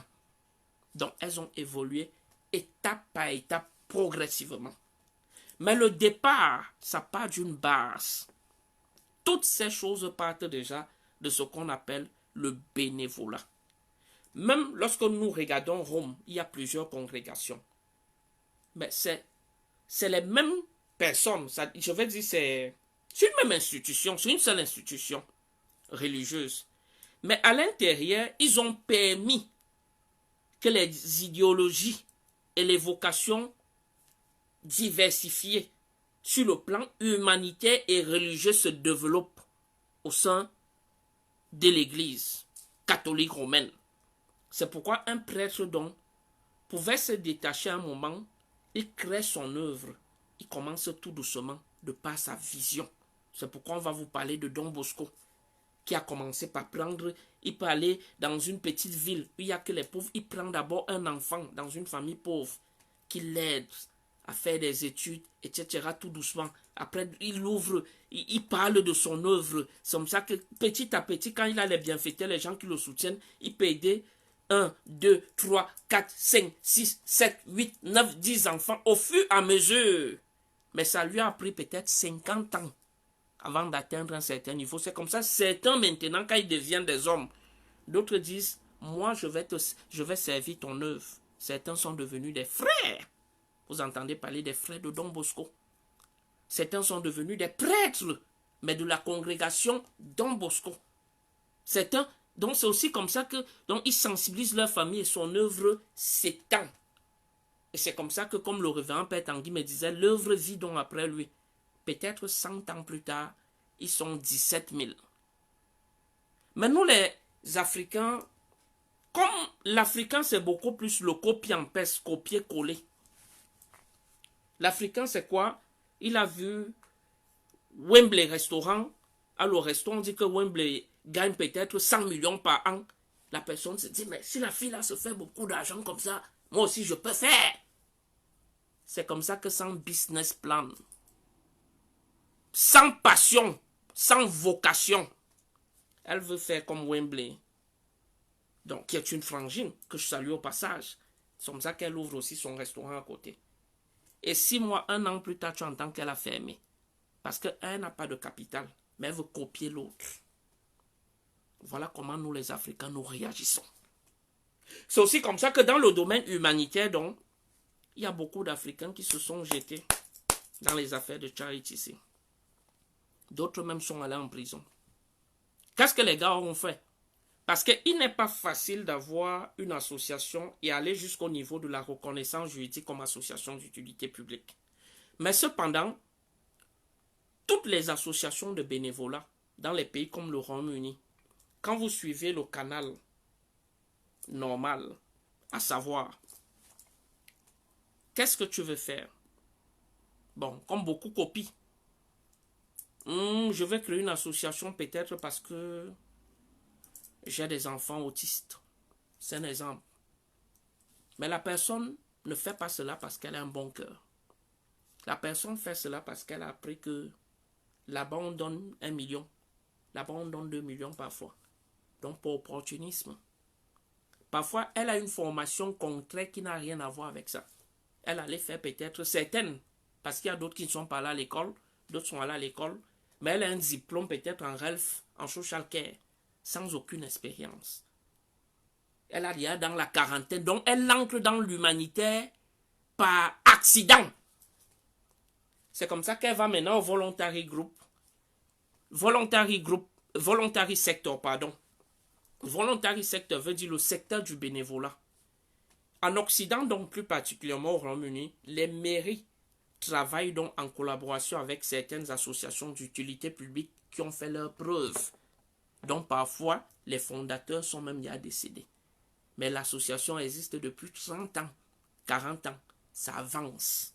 Ça a des experts à plusieurs niveaux, dans plusieurs domaines, qui gèrent la structure, qui continuent de vivre. Et c'est comme ça qu'on crée, par exemple, vous aviez entendu certains qui vivent dans ma ville, par exemple, entendre parler de Leeds Voluntary Sector. C'est une association d'utilité publique, mais qui existe peut-être depuis 25 ans, 30 ans. Ils ont maintenant un contrat avec la mairie, où la mairie leur dit orienter les personnes qui veulent rentrer dans le secteur du bénévolat. Parce que l'Occident, c'est ça.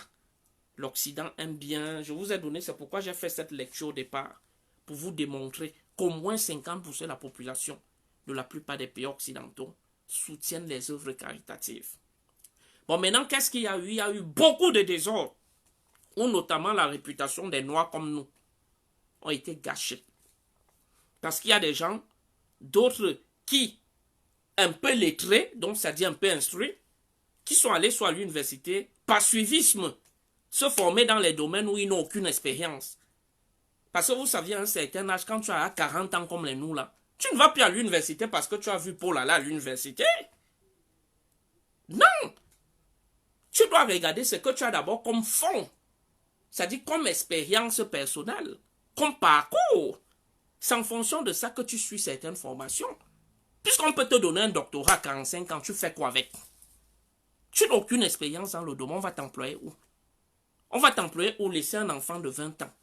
C'est comme ça que certains se jettent dedans. Puisqu'il s'est un peu lié, il s'est un peu écrit. Il a appris que, wow, s'il crée une association là-bas, il peut avoir 5 millions là-bas. Voilà comment beaucoup ont créé des associations. Voilà comment certains, voilà leur motivation. C'est qui sait que, surtout à Londres, dans les grandes métropoles comme Londres, Birmingham, etc., ils ont volé beaucoup d'argent. Les 5 millions. Et dès qu'ils prennent ça, ils ferment les portes. Pourquoi? Parce que c'est facile. Tout le monde peut créer une association et bénévolat. J'explique le principe. Tu te rends au sein d'une association d'utilité publique.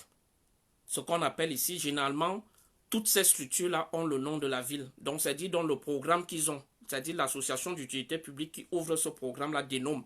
Par exemple, Leeds Voluntary Action. Donc, les gars sont là, tu viens. J'ai mon idée de créer ceci. Et la constitution, donc, étant standard, il te donne une copie que tu adaptes à tes objectifs.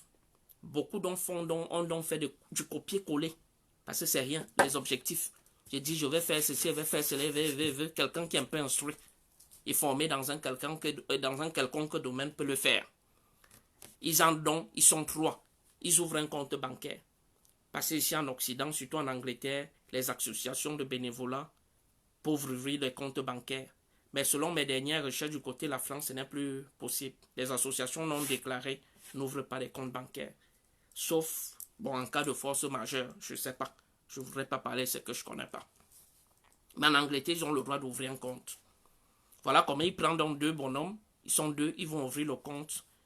Ils voient là où on dit 5 millions là-bas, les gars partent prendre les 5 millions. Quand ils partent prendre les 5 millions, ils ne savent pas qu'il faut rendre compte après. Ou les 10 millions. Les gars sont là, ils sont sans aucune formation dans le domaine. Et c'est en ce moment-là qu'ils découvrent donc que c'est tout un domaine. Parce qu'à la fin du projet, il faut faire un rapport.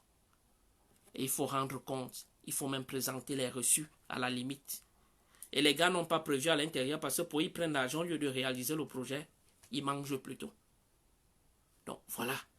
Où les choses, c'est comme ça que les Noirs commencent déjà à détruire la réputation des autres Noirs. Voilà comment les gars font. Et quand ils ont donc fait ça, ils ne vont pas, puisque de manière logique, moi je vais vous prendre ma méthodologie. Donc c'est donc comme ça qu'il y a de cela 20 ans. Certaines de ces associations ont pu rencontrer des experts ou payer. Parce que beaucoup, c'était dans le but de voler beaucoup d'argent. Ils se sont dit en tant qu'association de bénévolat, les fonds, c'est des petits fonds de 100 000 à 10 millions. D'autres voulaient beaucoup plus. Ils payaient des experts, certains experts qui s'y connaissaient dans le domaine. Et ces experts-là faisaient légaliser certaines associations. Mais on légalise une association pour donner aux gens qui ne connaissent rien dans le domaine. Parce qu'à l'époque, il y a de cela 20 ans, 25 ans, dans le business plan, l'État ne regardait pas trop le parcours de l'individu. Comme il y a de cela à peine 15 à 20 ans, disons 15 ans, qu'ils ont commencé à mettre l'œil. Où il faut qu'ils aient le background dans le business plan de l'individu qui est à la tête de l'association de bénévolat. Donc, il faut donc partir d'une association de bénévolat parce que c'est les documents que l'État demande. Ils vont regarder votre constitution, ils vont regarder la liste de votre bureau directeur. La constitution est standard, comme je l'ai dit tantôt. C'est un peu comme en France, je crois, on parle de loi 1901. Vous créez un truc, une association non déclarée. Et au Royaume-Uni, c'est pareil. Il y a une association, une constitution standard à adapter seulement avec les objectifs caritatifs dont vous espérez atteindre. Donc, voilà donc comment beaucoup ont donc créé des associations comme ça. Et maintenant, lorsqu'ils font légaliser à travers un expert à qui ils ont payé, puisqu'à l'époque, comme on ne regardait pas trop le parcours de la personne, il y a cela 20 ans, 25 ans. Dès qu'on présentait un bon business plan, les gars, ils s'en foutaient. Ils donnent 2 millions à l'expert. Puis il dit que bon, je vais te faire ça, apply en ligne, attacher le truc. Ils s'en foutent parce que pour lui, il compte voler 20 millions. Étant profond, il va voir quelqu'un d'autre qui va écrire le projet, lui donner peut-être, même si c'est 3 millions. Le gars écrit, après il vole l'argent. Voilà comment beaucoup fermaient les portes. Et c'est donc comme ça qu'on a dû, si, il y a de cela 15 ans, dans le business plan, notamment, je vous parle de ce que j'ai expérimenté, puis en 2012, que mon association bénévolat a été reconnue comme association d'utilité publique. Dans le business plan, il faut parler de ce qu'on appelle le parcours du fondateur. Et aujourd'hui, même pour quelqu'un qui est millionnaire, c'est-à-dire que quelqu'un qui a presque le milliard en francs CFA, il ne peut pas s'élever comme ça, créer une association. Même s'il a les entreprises, il doit justifier, on doit parler de lui, de son parcours qu'il est et pourquoi il est impliqué. Bon, et maintenant, il dit par exemple qu'il veut donner 20% ou 30% des bénéfices de ces entreprises privées parce qu'on doit parler de tout ça, son parcours, ses entreprises, ce qu'il fait dans le Royaume-Uni. Tout. Bon, il dit qu'il veut donc créer une association, il veut que son association et bénévolat devienne une association d'utilité publique parce qu'il s'appuie sur ceci, peut-être il a des enfants, c'est un exemple que je prends. Drépanocytaire, au lui-même il est drépano, et c'est pourquoi il veut donner une partie de sa fortune, de ses bénéfices à sa fondation. Tout ça, c'est des fondations. L'État refuse pour certaines personnes en disant, parce que dans le business plan, quand tu veux faire reconnaître déjà une association de bénévolat en association d'utilité publique, dans le business plan, il est obligé de parler des associations de bénévolat qui existent déjà en tant qu'association d'utilité publique. Qu'est-ce qu'elles font? Quelles sont leurs forces? Quelles sont leurs faiblesses? Qu'est-ce que toi tu fais déjà? Donc il faut dire que tu existes en tant qu'association et bénévolat. Tu fais déjà quoi? Qu'est-ce que tu comptes faire de plus que ces associations ne font pas? Puisque tu as parlé, on te demande dans le business, donc tu dois parler de leurs forces, leurs faiblesses. C'est à partir de là où on va maintenant voir si ton projet donc va apporter quelque chose de nouveau dans la société et notamment dans ce domaine. Donc voilà donc un business plan qui porte sur un projet de société humanitaire. C'est très difficile. C'est pourquoi quand tu peux obtenir cela, comme cela avait été mon cas, les Anglais éduqués, on te dit congratulations. Beaucoup ne connaissent pas. Quand j'entends parfois les gens dire, c'est quoi une charité? Une charité, c'est quoi? Je pense qu'on se lève comme ça. Moi, ça m'a pris 3 années quand j'ai créé l'association de bénévolat. Ça m'a pris 3 années sur le terrain, 3 ans sur le terrain, où j'allais dans les conférences. J'allais aux conférences au moins 3 fois par semaine. J'ai un collègue un jour, parce que eux, c'est les opportunistes. Ils sont entrés, ils sont devenus membres du bureau directeur pour opportunisme. Dans leur tête, ils se disaient, si l'association là devient reconnue d'Olivier, ça va soit inviter les artistes.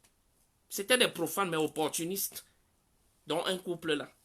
J'ai tout vu en tant que je suis ces trucs. C'était des opportunistes. Donc les gars se sont dit, dès que ça a reconnu, un jour, après 2 ans, le monsieur m'a posé la question de savoir, mais je te comprends pas, gars. Tu es là, tu es sans papier. L'immigration même te menace. Mais tu es toujours en train d'aller aux conférences à gauche, séminaires à droite.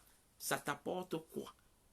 Je lui avais répondu, si je ne le fais pas, dans ce domaine, si on me demande maintenant de présenter le projet de notre association, qu'est-ce que je vais dire si je ne sais pas déjà ce qui se fait sur le terrain? Je suis en train de faire ce qu'on appelle la recherche du terrain. C'est quand, en fin 2010, le ministère de la Santé publique, parce que vous savez, dans un ministère, comme un ministère de la Santé publique, il y a des experts de presque toutes les pathologies. Les pathologies génétiques, il y a les professeurs, les docteurs, et ce qu'on appelle les servants civils, donc des professionnels du domaine. qui sont là, c'est eux qui coordonnent. Donc, toutes les pathologies, là, c'est eux qui portent. Donc, il y a les unités dans chaque département, dans chaque ministère. Ils avaient donc envoyé un émissaire après 3 ans pour me dire, en lui disant, c'était un docteur en santé publique, l'ancien directeur exécutif de la plus grosse boîte, dont la plus grosse association d'utilité publique de drépanocytose au Royaume-Uni, à Londres. Bon, je ne vais pas faire leur publicité, je ne suis pas là pour parler d'eux. On ne m'a pas mandaté pour ça. On a dit à ce monsieur de venir me dire, de venir me rencontrer. Il était venu avec un témoin. On lui a dit qu'on évalue le travail d'Olivier à travers son website, ses actions. Parce que j'ai fait les collèges et tout ça. Je parlais partout. J'ai fait des collèges. Je n'étais pas seulement dans le milieu spécifique camerounais ou africain. Non. C'était pas ça mon target. J'étais beaucoup plus. Je faisais un travail discret, mais communautaire. On lui a dit de me dire, selon eux, j'ai du potentiel. Mais toute ma tête était au Cameroun. Et ce qui était vrai. Parce qu'en fait, quand j'avais créé cette association, le but c'était de sensibiliser. Mais je montais beaucoup plus, je voulais beaucoup plus. Je parlais trop du Cameroun. Des drépanots, du Cameroun et tout, et tout, et tout, et tout. Et ils ont dit à ce monsieur de me dire, dis à Olivier de laisser, de se concentrer sur la sickle cell au Royaume-Uni. Il a le potentiel dans ce domaine. S'il veut aider les malades dans ce pays-ci et les familles, s'il se concentre, il peut les aider. Demande-lui quel est son projet pour le Royaume-Uni, pour les malades ici. Et qu'il laisse maintenant son association au Royaume-Uni pour aider les malades et les parents d'ici, du Royaume-Uni. Mais maintenant, en utilisant son potentiel dans ce sens, quand ça va progresser plus tard, comme lui, on lui a dit comme toi, il pourra aussi utiliser sa notoriété personnelle pour aider maintenant les drépanocytaires de son pays d'origine plus tard. Et quand il est venu me rencontrer, j'ai très vite compris, j'ai directement changé ma ligne, ma vision. Donc j'avais directement changé de vision. Et vu que j'avais déjà fait 3 années de recherche, conférences, séminaires, formations d'ateliers, tout, etc., etc. Donc c'est donc comme ça que j'avais donc monté un projet. J'avais commencé à structurer un projet. J'ai dénommé le projet, ça portait sur le stigma, sur la drépanocytose au Royaume-Uni et sur le plan international. Parce que ne l'oubliez pas, comme je vous ai dit, j'avais déjà commencé dans le domaine en 99 depuis le Cameroun. Donc, France, une année d'expérience, Cameroun, 99, bon, 2000, donc j'avais déjà environ 7 années d'expérience.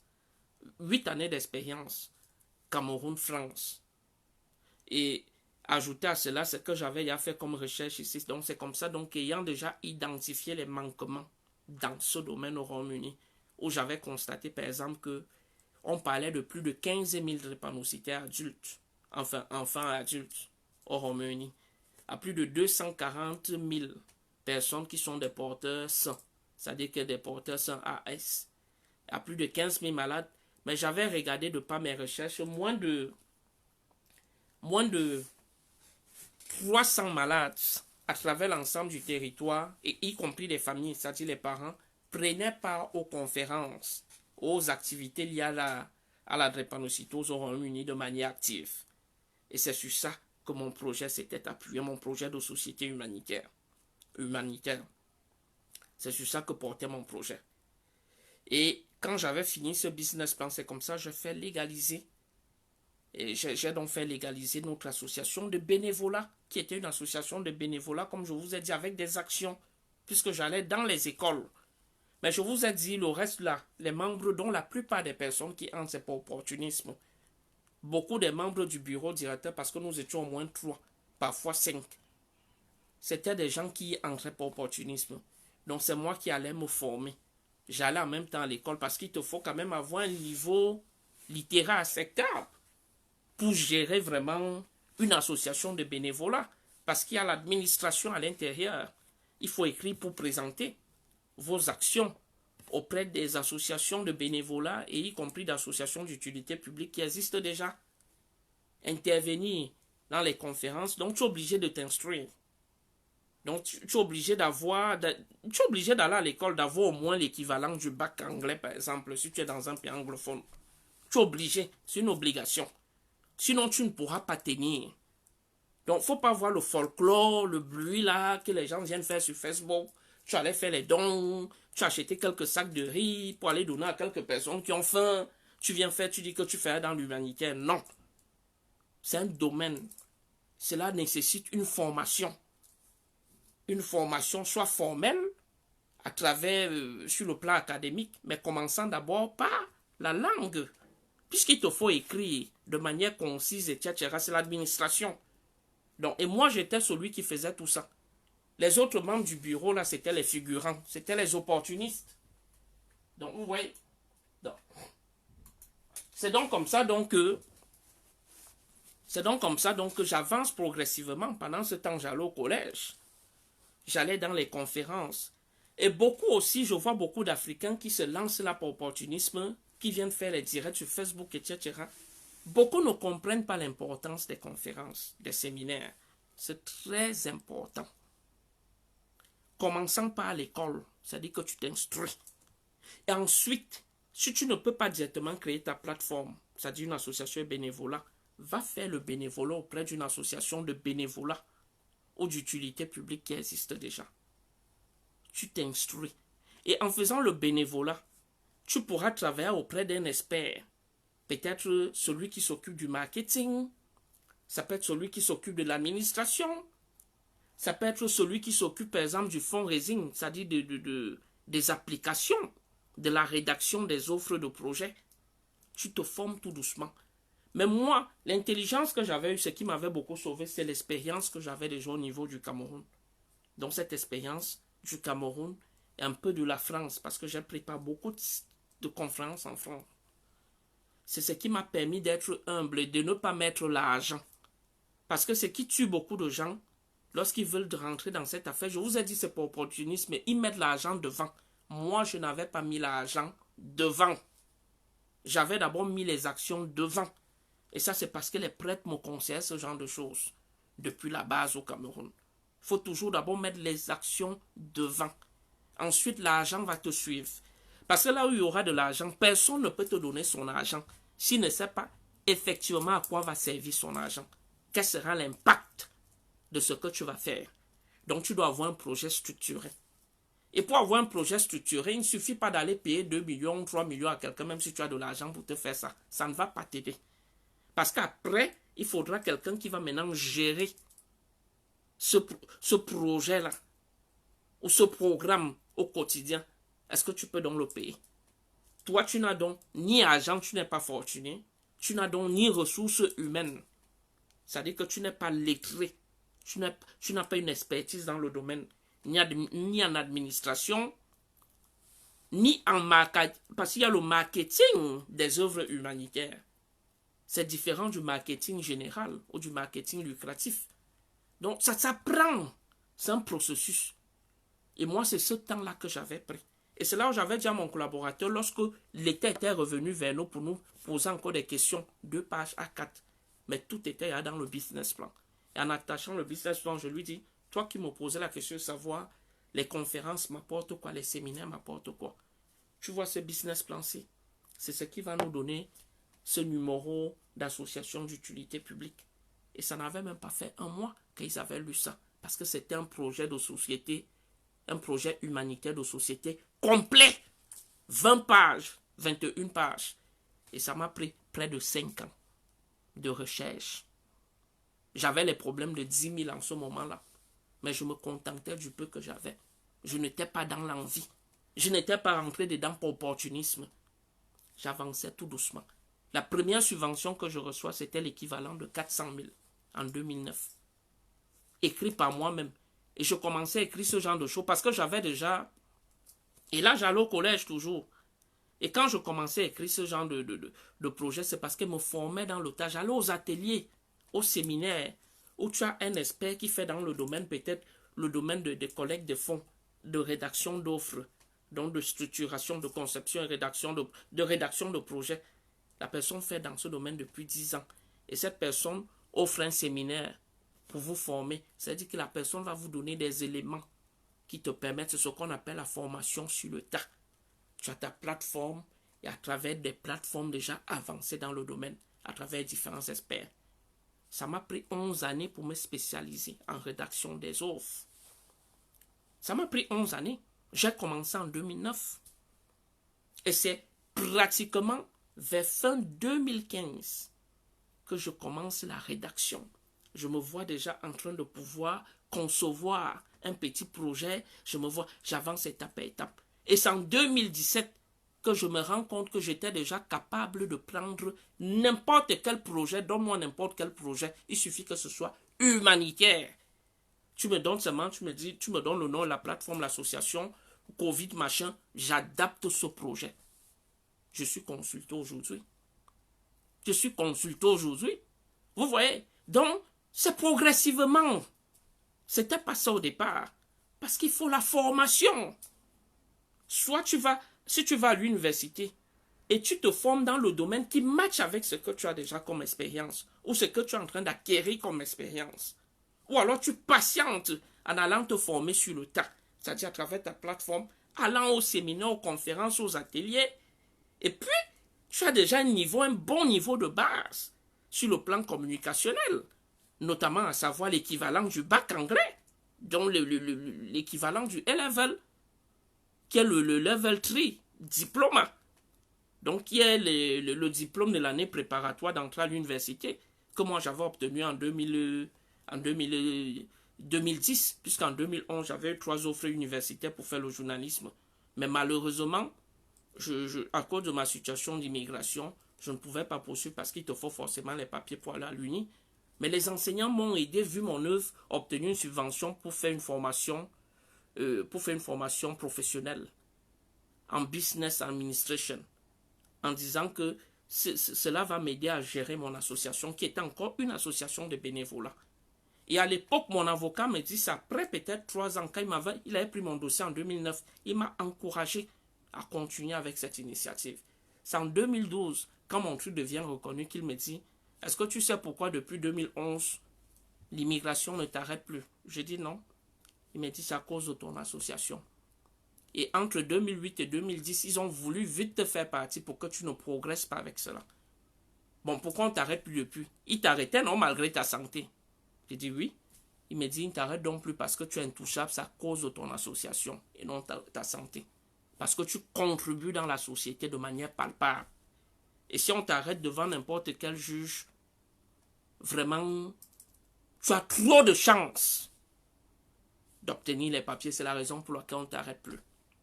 Donc, vous voyez comment le travail, l'effet du travail, comment ça m'a aidé moi-même, sans le savoir.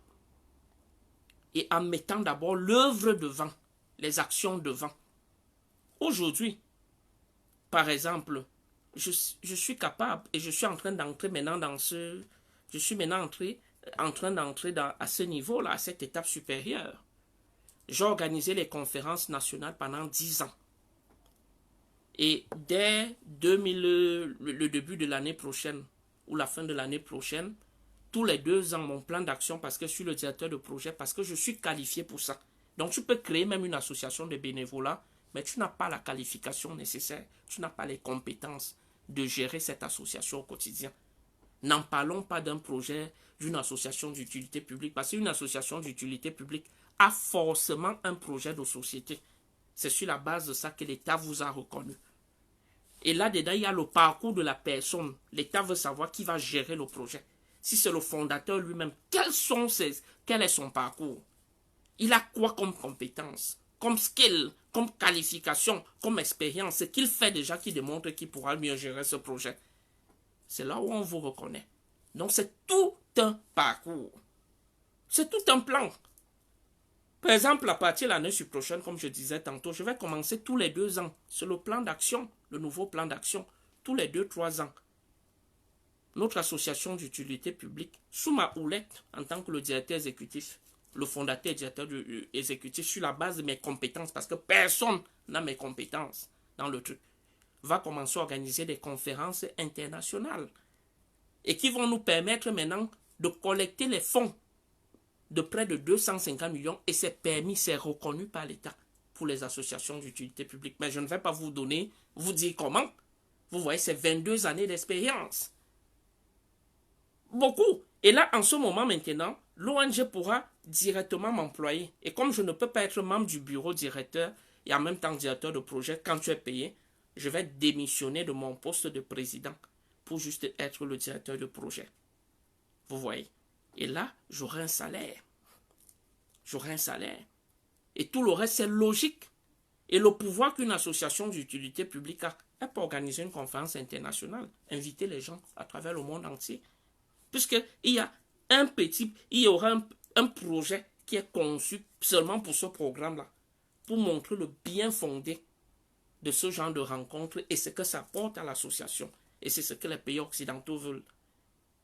Et comment vous allez collecter des fonds pour faire votre travail qui est déjà reconnu d'utilité publique. Mais ça m'a pris combien de temps? Ça m'a pris 12 ans. Donc, vous voyez un peu, donc, c'est compliqué lorsqu'on s'y met par opportunisme. C'est trop compliqué. Il faut prendre le temps.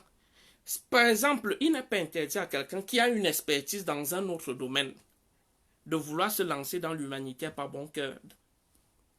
Mais en ce moment, il faut avoir déjà une motivation personnelle. Et ensuite, parce que vous n'êtes pas obligé de créer, vous pouvez décider de parrainer par exemple des enfants orphelins à travers un orphelinat, une structure qui existe déjà. Vous êtes toujours bienfaiteur. Vous êtes toujours en train d'aider la société et l'humanité.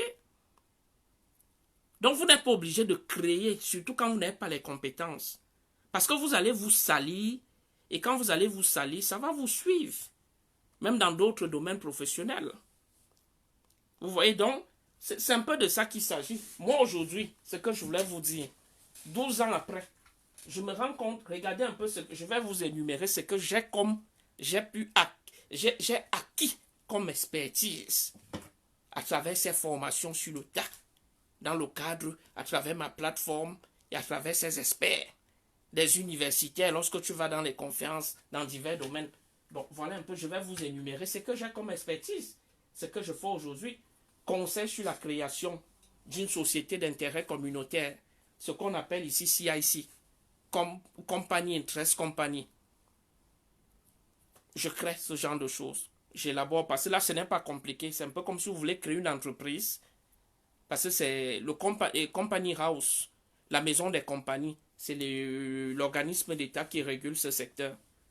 Vous créez une entreprise, c'est rien. Ça, je vous fais ça, c'est rien. Bon, maintenant, comme une société d'intérêt communautaire, CIC, la seule différence, c'est que c'est comme si vous créez votre entreprise, mais c'est une entreprise sociale, dont les bénéfices ne vont pas être partagés par vous, ni par les actionnaires. Vous reversez les bénéfices. Ça peut être du commerce, tout ce que vous faites.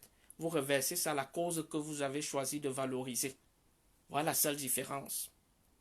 Bon, maintenant, une association de bénévolat, c'est comme je vous ai dit, le parcours est tracé tel que je vous l'ai dit. Il faut juste réfléchir sur les objectifs. Mais une fois de plus, ce n'est pas quelque chose que quelqu'un d'autre doit t'inspirer. Il faut faire la recherche personnelle. Et savoir pourquoi est-ce que tu veux te mettre dedans. Pourquoi tu veux te lancer dans ça. Sinon, tu vas abandonner. Quand il faudra gérer les trucs administratifs, marcher, tout ça. C'est toute une école. C'est tout un domaine. Vous voyez un peu. Bon, et maintenant, j'ai une autre expertise que je fais depuis 2011. Et c'était toujours à travers un atelier de formation où j'ai commencé à faire ça. Et j'ai commencé à pratiquer ça au sein de ma plateforme. Donc je fais, par exemple, des conseils. Comme je vous ai dit, ça c'est depuis 2011. Mais c'est en 2016 que j'ai eu toute la compétence maintenant en ce qui concerne la conception et la structuration des projets humanitaires dans tout domaine. Tout domaine, même s'il s'agit des droits, une association des droits de l'homme. Je suis consulté pour ça, etc. Je vous conçois un projet qui matche avec ce que vous faites. Je vous conçois, puisque j'ai pu acquérir cela au fil du temps. Et puis je fais également, je peux vous conseiller sur des rapports ou les rapports ou déclarations et bilans annuels financiers pour les organisations, associations de bénévolat ou associations d'utilité publique ou les sociétés communautaires, là, ce qu'on appelle CIC. Je vous fais un bilan et un rapport annuel pour les montants allant de 100 000 à 100 millions. Vous voyez ce que j'ai pu acquérir au fil du temps. Vous voyez, c'est l'expertise. Et par rapport à ça aujourd'hui, mon œuvre va vivre. Donc même si je donne encore mon temps, s'il plaît à Dieu, même si c'est pendant 10 ans, 15 ans, 20 ans, comme directeur de projet fondateur, j'aurai le temps de former et les étudiants qui viendront faire des stages, etc., etc. Parce que je m'y connais déjà en montage des programmes, des projets, etc., etc. Et maintenant, je serai aussi capable maintenant d'aller en Afrique, transformer mon association en fondation et moi-même monter des projets pour obtenir des subventions pour des trucs. Mais ça m'a pris 12 années de galère. Vous allez même maintenant voir quelqu'un qui me voit, il m'envie, il envie Olivier, il dit que non, le gars, ceci, cela. Mais gars, tu peux prendre 12 ans comme moi, prends 12 années comme moi, prends 8 ans aussi pour te former, où tu n'as pas d'argent, etc., etc. Pour acquérir donc toutes ces connaissances-là comme j'ai pu le faire. Donc c'est un peu ça. Il faut savoir exactement ce que vous voulez. Il faut savoir exactement ce que vous voulez. Si vous savez exactement ce que vous voulez, où vous voulez partir, même si tu es expert dans un autre domaine, tu peux être orienté par un expert ou d'autres experts qui vont te former lentement dans ce domaine. C'est de ça qu'il s'agit. Ou alors tu peux avoir la chance par la suite, si ton œuvre avance, d'avoir un expert bénévole qui peut accepter de gérer cette histoire sous votre couvert, vous en tant que le bureau directeur. Donc c'est tout un domaine. C'est tout un domaine. Ce n'est pas le tapage que les gens la font parce que tu viens, tu te présentes là, tu dis que non, j'ai peut-être les enfants ceci, ou les enfants handicapés, je suis allé donner les sacs de riz, tu dis que tu fais dans l'humanitaire. Non. Si tu n'as pas la capacité, tu ne peux pas prendre le temps nécessaire. Tu ne peux pas t'instruire, ensuite te former. Prends le temps, les années qu'il faut, etc. pour bien promouvoir. Tu peux parrainer un enfant orphelin. Tu peux parrainer 2 selon ton revenu mensuel. Tu es déjà en train d'aider la société. C'est de ça qu'il est question. Donc voilà un peu. Je suis joignable. Pour ceux qui veulent des conseils ou qui veulent me consulter, je suis ouvert. Mais vraiment, je ne voudrais pas que les opportunistes irréalistes me contactent. Je vous en prie.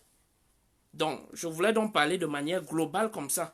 Parce que je ne peux pas me mettre à parler, aller au téléphone, à rester au téléphone pendant 1 heure, 2 heures avec les individus, etc. J'ai préféré une fois parler comme ça. Donc, voilà un peu quoi. Donc, je vous remercie et bien de choses à vous. God bless you. Thank you. Bye.